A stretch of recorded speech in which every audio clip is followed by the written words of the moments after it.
Yemen की central jail में बंद निमिषा प्रिया, आखिर उसका क्या होगा? निमिषा प्रिया को क्या जो सज़ा मिली है वो सज़ा ख़त्म की जाएगी? क्या सज़ा ख़त्म करने के कोई रास्ते हैं? इस पर लगातार बातें की जा रही हैं। क्या ये मामला आगे अदालत में उठेगा? जब 14 अगस्त को इस पर सुनवाई होगी तो जज के सामने कुछ ऐसे तथ्य आएंगे जिसके बाद निमिषा प्रिया की जान बचाई जा सकती है। सरकार इसमें क्या कुछ एक्शन लेगी, ये देखने वाली बात रहेगी। और अब चंद दिन बाकी हैं जब निमिषा प्रिया की जो सज़ा है उस पर फैसला होना है, और ये जो फैसला होगा वो पूरी तरीके से पक्का फैसला होगा, क्योंकि हाल में ही देखा गया था कि कैसे ऐन मौके पर जो सज़ा है उसे टाल दी गई थी, सज़ा टाली गई थी, अभी पूरी तरीके से ख़त्म नहीं की गई थी। अब उसका इंतज़ार है कि आखिर सज़ा ख़त्म क्यों होगी। हर भारतवासी की निगाहें टिकी हुई है निमिषा प्रिया पर, क्योंकि निमिषा प्रिया ने भले ही एक संगीन जुर्म किया है, लेकिन जुर्म के पीछे की जो तस्वीर है अगर आप देखेंगे तो आपकी आंखों में भी आंसू आ जाएंगे। एक ऐसी दर्दनाक तस्वीर आपको केरल के उस परिवार में दिखाई देगी जिस परिवार में 13 साल की एक बेटी है जिसने सालों से अपनी माँ का चेहरा नहीं देखा। वो बूढ़ी माँ है जिसने 12 साल बाद जब अपनी बेटी से बात की तो उसके चेहरे पर मुस्कान थी, और वो मुस्कान सिर्फ ये बता रही थी कि माँ आप परेशान ना हो, मैं इस दुनिया में तो नहीं रहूंगी लेकिन आप ना परेशान होना। रोते बिलखते हुए माँ जो है अपनी बेटी का इंसाफ मांग रही है कि सरकार इसमें कोई तो एक्शन ले ताकि बेटी जो है वो सही सलामत वापस आ जाए। तमाम रिपोर्ट्स आपने देखी, जो गुनाह हुआ है उसका बिल्कुल भी भारत समर्थन नहीं करता है, लेकिन भारत सिर्फ ये कहना चाहता है कि जिस परिस्थिति में गुनाह हुआ है उसे देखा जाए, उसे समझा जाए, और जो कानून है उस कानून में थोड़ी नरमी आए। फिलहाल अगर बात करें निमिषा प्रिया की तो इसमें दो पहलू हैं। पहला पहलू सभी जान रहे हैं कि कैसे निमिषा प्रिया ने पूरे वारदात को अंजाम दिया, कैसे दलाल अब्दो मेहदी की जान ली। लेकिन दूसरे पहलू का क्या? दूसरे पहलू को भी समझना ज़रूरी है कि आखिर निमिषा ने ऐसा क्या किया होगा। गृह युद्ध की बात की गई थी कि यमन में गृह युद्ध चल रहा है, लेकिन उसके बावजूद निमिषा ने अपने परिवार की सुरक्षा के लिए, अपने परिवार की रोजी रोटी के लिए, उसे एक अच्छा जीवन देने के लिए अपनी बेटी को यमन में रहने का फैसला किया। वो भी उस वक्त में जब गृह युद्ध जैसे हालात थे। निमिषा उस वक्त उस देश में थी जहां पर कुछ भी नहीं था। यमन भारत के साथ अच्छे संबंध नहीं रखता है, लेकिन इसके बावजूद भी निमिषा ने उस परिस्थिति में भी उस देश में रहने की ठानी और अपना काम किया। लेकिन ईमानदारी से काम करने का शायद जो सज़ा निमिषा को मिलनी चाहिए थी, वो सज़ा, जो मदद उसे मिलनी चाहिए थी, वो मदद उसे नहीं मिली। तमाम बातों पर यहाँ पर चर्चा करेंगे और ये जानने की कोशिश करेंगे कि वो दूसरा पहलू क्या है जिस पर कोई बात ही नहीं कर रहा है, कोई चर्चा ही नहीं कर रहा, निमिषा को समझने की कोशिश नहीं की जा रही, और ये भी जानने की कोशिश करेंगे कि आखिर क्यों निमिषा की जान बचाई जानी चाहिए। मेरे साथ वरिष्ठ सहयोगी अमन जी मौजूद हैं। बहुत स्वागत है सर आपका। लगातार निमिषा के एक पहलू को दिखाया जा रहा है कि उसने वारदात को अंजाम दिया, दलाल अब्दो मेहदी की जान ली। हमने विदेशी रिपोर्ट में भी देखा, विदेशी मीडिया की रिपोर्ट में, कि कैसे निमिषा को एक सिर्फ कसूरवार के तौर पर देखा जा रहा है। लेकिन ये समझना भी जरूरी है कि निमिषा उस वक्त यमन में मौजूद थी जब एक गृह युद्ध जैसे हालात थे। उसने अपने फर्ज को निभाने का जो एक कसम है वो खाई थी। नर्स के तौर पर एक नोबल काम होता है मरीजों की जान बचाना, लेकिन अपने कर्तव्य से वो पीछे नहीं हटी। वो भारत आ सकती थी लेकिन फिर भी अपने कर्तव्य पे वो टिकी रही। देखिए अंकिता, इसमें कई ऐसी चीज़ें हैं जिसको लेकर हम बात कर सकते हैं और बात करना ज़रूरी भी है, क्योंकि देखिए निमिषा प्रिया एक ऐसी भारतीय कह सकते हैं महिला, एक ऐसी भारतीय नर्स जो यमन में अपनी ज़िंदगी को बेहतर करने के लिए पहुंचती हैं, क्योंकि उनका जो परिवार है वो बेहद गरीब परिवार है, और अपने परिवार को बेहतर जीवन देने के लिए निमिषा प्रिया ने यमन जाने का फैसला किया। 2008-9 के आसपास वो यमन पहुँचती हैं, तमाम तरह से वहाँ पर कार्य में जुट जाती हैं। कार्य में जब उनको कह सकते हैं कि नौकरी मिल जाती है, बेहतर तरीके से सैलरी मिलना शुरू हो जाती है, उसके उसके बाद 2011-12 में वो शादी करने का फैसला करती हैं। उसके बाद यमन में जिस तरह के हालात होते हैं और जिस तरह के माहौल बनता है, उसमें तमाम जो भारतीय लोग हैं वो, क्योंकि यमन में 13-14 के आसपास गृह युद्ध की स्थिति बन गई थी, उस समय तमाम भारतीय जो थे वापस आ रहे थे, या और भी तमाम देश के लोग अपने अपने देश जा रहे थे। उस वक्त जो निमिषा प्रिया ने कहा कि भाई मेरा फर्ज मुझे जो है बहुत ज़्यादा यहाँ पर रुकने के लिए कहीं ना कहीं ये कहता है कि मुझे यहाँ पर रुकना चाहिए। आप कह सकते हैं अपने पति के लिए और बेटी के लिए कहती है, माँ के लिए,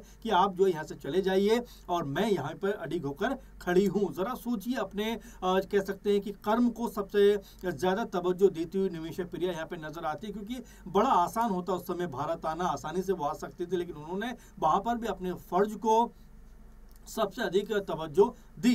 खैर 14-15 के बाद जब ये सब कुछ खत्म होता है, निमिषा को लगता है कि अगर यहाँ पर कोई क्लिनिक वगैरह खोला जाए तो लोगों की मदद की जा सकती है, बीमारों को जो है बेहतर इलाज दिया जा सकता है, क्योंकि उस समय यमन के हालात कोई बहुत बेहतर नहीं थे। उस स्थिति में उनको कह सकते हैं कि जो तलाल मेहंदी है उनका साथ यहाँ पर मिलता है और एक तरीके से दोनों एक क्लिनिक की शुरुआत करते हैं, क्योंकि इस तरह का बिजनेस शुरू करने के लिए, काम शुरू करने के लिए आपको एक लोकल कह सकते हैं नागरिक की जरूरत होती है। लेकिन देखिए यहीं पे निमिषा प्रिया बहुत बड़ी चूक कर गई या गलती कर गई, क्योंकि जिस तरह का फैसला उन्होंने किया, उसको यहाँ पर जो मेहंदी है उन्होंने उनके ऊपर कई तरह के जुर्म, कई तरह की कह सकते हैं पाबंदियां लगाना शुरू कर दिया, जिससे परेशान निमिषा प्रिया बुरी तरीके से इस बंधन में जकड़ी हुई दिखाई पड़ रही थी, इस प्रतिबंध में अपनी जिंदगी जी रही थी। हर बार वो कोशिश कर रही थी कि किस तरह बाहर जाया जाए, क्योंकि उसका पासपोर्ट तक जब्त कर लिया गया था। अब जरा सोचिए, अपनी बेटी, अपनी पति, अपने माँ और परिवार से दूर निमिषा के मन में क्या क्या चल रहा होगा, तमाम सारी बातें दिमाग में उसे घूम रही होंगी। अचानक एक दिन वो प्लान बनाती है कि चलिए मैं बेहोशी का इंजेक्शन लगा देती हूँ और अपना जो है पासपोर्ट लेकर भाग जाती हूँ। लेकिन जैसे वो इंजेक्शन लगाती है, मेहंदी की वहाँ पर डेथ हो जाती है। अब हो सकता है निमिषा प्रिया इसके बाद बहुत ज़्यादा डर गई हो, क्योंकि देखिए ऐसी हत्या करने के लिए तो उसने इंजेक्शन नहीं लगाया होगा, जैसा कि बेहोशी के इंजेक्शन की बात आती है। उसके बाद जब उसका होश नहीं आता है, उसकी मृत्यु हो जाती है, और यहाँ पर निमिषा प्रिया डर भी जाती होगी कि अगर ऐसे छोड़ के गई तो मुझे तुरंत गिरफ्तार कर लिया जाएगा। तो इसीलिए हो सकता है उसने उस बॉडी को टुकड़ों में काटकर एक टंकी में फेंक दिया, और यहीं पे सारा का सारा जो उसके खिलाफ माहौल है वो बन गया कि भाई आपने हत्या की तो की, लेकिन बड़ी क्रूर तरीके से आपने हत्या की, और इसी एवज में अब चाहे मेहंदी का भाई हो अब्दुल मेहंदी या परिवार हो, वो यही कह रहे हैं कि आपने जिस तरीके से हत्या की, हम आपको माफी नहीं देंगे। बिल्कुल, लेकिन इसमें ये भी तो समझने की जरूरत है ना कि जो परिवार ने आरोप लगाए हैं कि आपने जान ली है हमारे भाई की, क्योंकि अभी तक सिर्फ अब्दुल मेहंदी का भाई सामने आया है और अपना बयान दे रहा है। लेकिन यहाँ समझने की ये भी तो जरूरत है कि जो आरोप निमिषा पर लगाए जा रहे हैं कि निमिषा ने शादी की थी तलाल अब्दुल मेहंदी से, और दस्तावेज तमाम तरीके के दिखाए गए, जो तस्वीरें सामने आई हैं इंटरनेट पर भी आपको मिल जाएंगी। लेकिन अगर तलाल अब्दुल मेहंदी ने निमिषा प्रिया से शादी की थी तो क्या परिवार वाले इसके बारे में नहीं जानते थे? और अगर जानते थे तो क्या उत्पीड़न का मामला उसे नहीं पता था? ये तमाम सवाल हैं।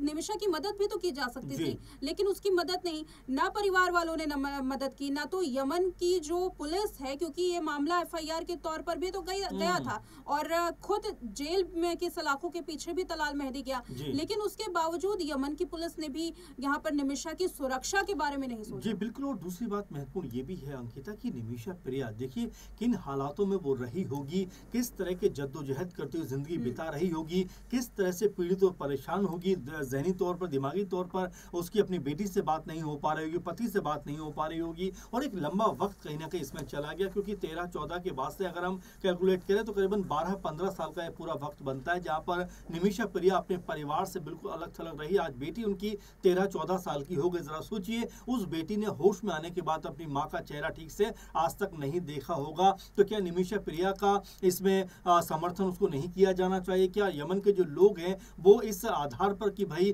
किस तरह से उसको परेशान किया गया था, क्या उसको समर्थन उनको आगे नहीं आना चाहिए? तमाम सारे कह सकते हैं NGO होंगे, तमाम सारे मानवाधिकार वाले संगठन होंगे, तो क्या ऐसे में निमिषा प्रिया की जो गूंज है वो कहीं नहीं पहुंच पा रही? हम ये नहीं कहते कि जो कत्ल या जो गुनाह निमिषा प्रिया ने किया है वो जो है उनका कदम अच्छा था, बल्कि हम ये कहते हैं कि ये नहीं होना चाहिए था, लेकिन अब उसके बाद क्या 8-9 साल तो वो जेल के अंदर रह गई, अब यहाँ पर भी क्या और कोई सजा बाकी है, ये समझने की जरूरत है। और यहाँ पर लगातार जो निमिषा का परिवार है वो जो मेहंदी के परिवार से लगातार माफी मांग रहा है, हाथ जोड़ रहा है कि हमारी बेटी को माफ कर दीजिए। ब्लड मनी की बात हो रही है, तमाम जो हमारे भारतीय कह सकते हैं मुस्लिम जो धर्मगुरु हैं वो लगातार यमन के धर्मगुरु को संपर्क कर रहे हैं कि भाई एक बेटी हमारे देश की है, वो इस पूरे चुंगल में फंस गई और गैर इरादतन उसके हाथ से एक हत्या हो गई, तो आखिर क्या उसको माफ नहीं किया जा सकता। तो ये तमाम पहलू हैं जो यहाँ पर निकल कर सामने आ रहा है। जाहिर बात है कि एक बेटी की चीख जरूर पूरे देश में दुनिया में गूंज रही है कि वो अपनी माँ को पाना चाहती है, दोबारा माँ को देखना चाहती है,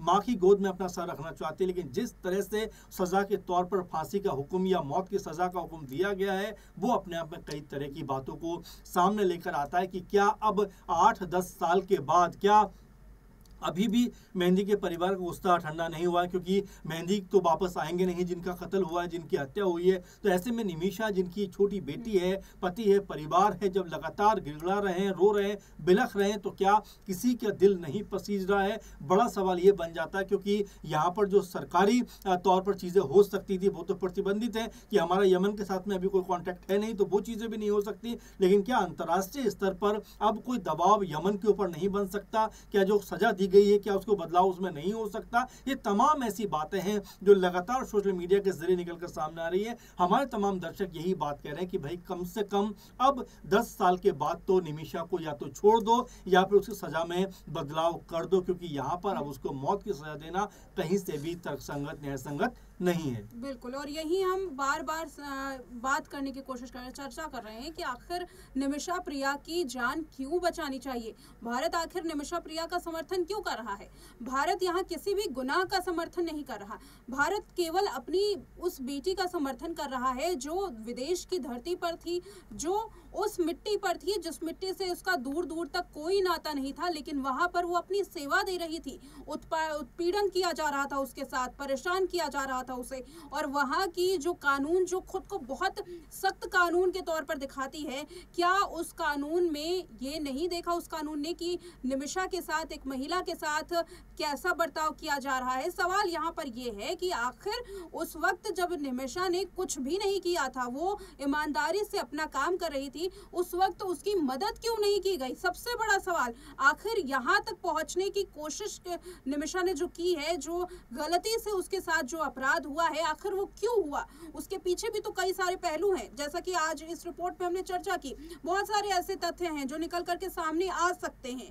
यहाँ पर यमन की सरकार, यमन की कोर्ट एक अलग नजरिए से भले ही इसे देख रही हो, लेकिन भारत में ये मामला बहुत ज्यादा जरूरी है और भारत की हर एक बेटी की जान जरूरी है, हर एक नागरिक की जान जरूरी है। यही वजह है कि भारतीय सरकार लगातार इस पूरे मामले में अपनी जद्दोजहद कर रही है ताकि उस बेटी की, उस माँ की जान बचाई जा सके, उस पत्नी की जान बचाई जा सके। फिलहाल इस पूरे मुद्दे पर आपको क्या कहना है? अपनी राय कमेंट सेक्शन में जरूर दें। शुक्रिया।